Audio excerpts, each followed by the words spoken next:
Shalom dan selamat pagi Bapak Ibu yang terkasih. Kasih karunia Tuhan Yesus senantiasa menyertai kita semua. Hari ini marilah kita mendengarkan firman Tuhan menjadi kekuatan kita sebelum kita beraktivitas. Marilah kita berdoa. Kasih karunia dan damai sejahtera dari Allah Bapa dan dari anaknya Tuhan Yesus Kristus menyertai kamu sekalian. Amin. Firman Tuhan bagi kita hari ini diambil dari kitab 2 Petrus pasal yang ketiga, ayatnya yang kedua. Demikianlah firman Tuhan.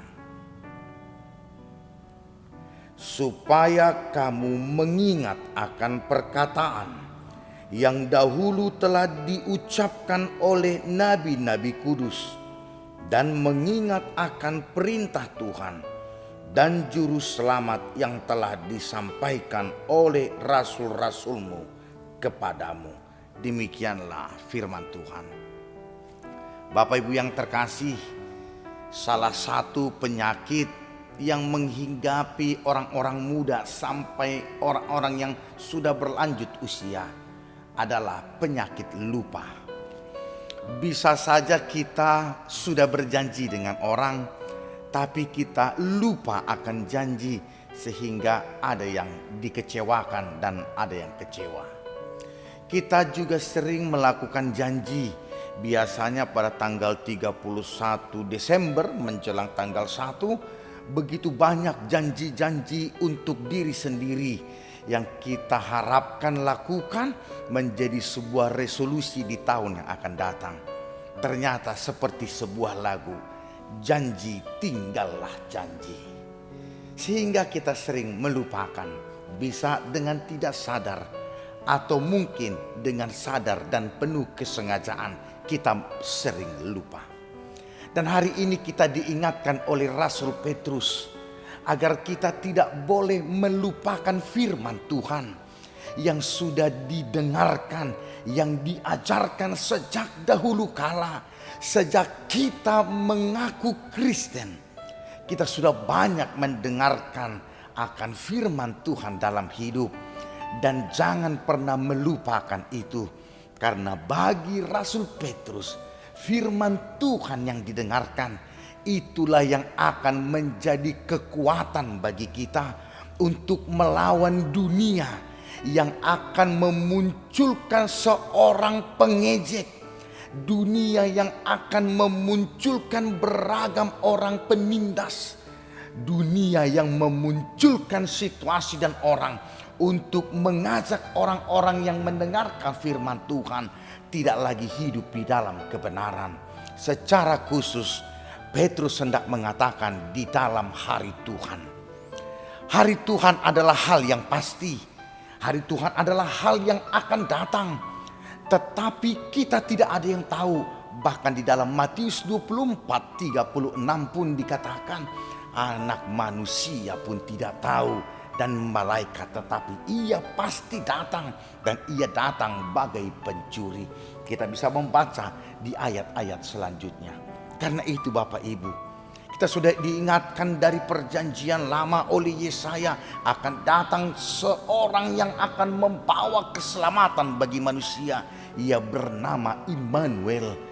Dan sudah dikatakan di dalam perjanjian baru, Yesus sendiri juga mengucapkan akan keselamatan dan memperlihatkan keselamatan itu diikuti oleh para murid, para rasul, agar iman di dalam Kristuslah yang akan membawa keselamatan. Karena itu hari ini, masihkah kita ingat akan firman Tuhan? Agar kita tetap berwaspada, menjaga diri kita. Karena sering orang, bukannya dia tidak ingat, tetapi dia pura-pura lupa dan pura-pura tidak mendengar. Saya pernah bertanya ini, Bapak Ibu, kira-kira kalau kita berbohong, apakah itu dosa? Kalau kita menjawab itu dosa, dan kita tahu itu dosa, pertanyaan saya, 1 bulan ini berapa kali kita berbohong? Lihat, kita tahu itu tidak baik, tetapi kita masih melakukannya. Kita sering melupakan firman itu. Bapak Ibu yang terkasih, kita tahu tidak? Apakah mencuri itu berdosa dan melanggar firman Tuhan? kalau itu melanggar. Berapa kali di dalam 1 tahun ini kita mencuri waktu. Tapi kalau mencuri hati itu bagus, supaya dia tidak jomblo. Tapi mencuri waktu, mencuri benda yang bukan milik kita, walau kita tahu itu adalah dosa.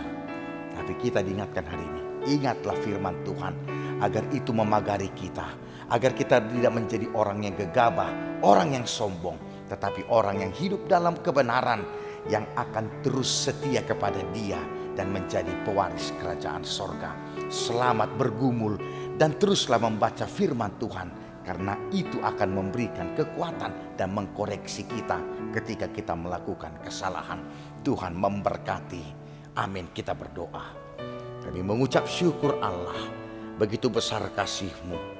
Engkau memberikan Roh Kudus untuk mengingatkan kami akan firman-Mu, untuk mengingatkan kami akan keselamatan yang telah Engkau berikan di dalam Yesus Kristus. Kami menyadari bahwa daging adalah lemah. Kami menyadari keterbatasan kami. Kami mungkin lupa akan firman yang telah kami dengar, yang telah kami terima dalam hidup. Atau mungkin dengan kesengajaan kami melupakan Engkau oleh karena keinginan daging. Tapi hari ini kami diingatkan agar kami tetap setia di dalam firman-Mu, dan hanya hidup sesuai dengan firman-Mu saja Bapa. Hidup sesuai dengan kehendak dan rancangan Tuhan. Sehingga kami bukan orang yang sombong, orang yang gegabah, yang tidak mau mengkoreksi evaluasi diri, sehingga kami hidup dalam keberdosaan. Dan ketika hari Tuhan datang, kami tidak lagi menjadi bagian kerajaan-Mu, karena kami melupakan Engkau, tidak hidup dalam iman kepada Kristus. Justru kami sering berbuat dosa terhadap Engkau. Biarlah hari ini kami dikuatkan untuk tetap setia sebagai pengikut Kristus, sebagai hidup di dalam firman, menjalani hari-hari kami, sehingga tantangan, sehingga godaan dunia tidak pernah mengganggu kami, bahkan membuat kami putus asa, karena pengharapan yang hidup akan hidup menyertai kami, sehingga kami akan setia sampai Engkau datang kedua kali. Berangkatkanlah seluruh jemaat-Mu dalam damai, sehingga mereka senantiasa dikuatkan, karena setiap tantangan itu Tuhan akan berikan kemenangan, dan Tuhan akan memimpin langkah seluruh jemaat-Mu. Di dalam nama anak-Mu Tuhan Yesus Kristus kami berdoa dan ucap syukur. Amin.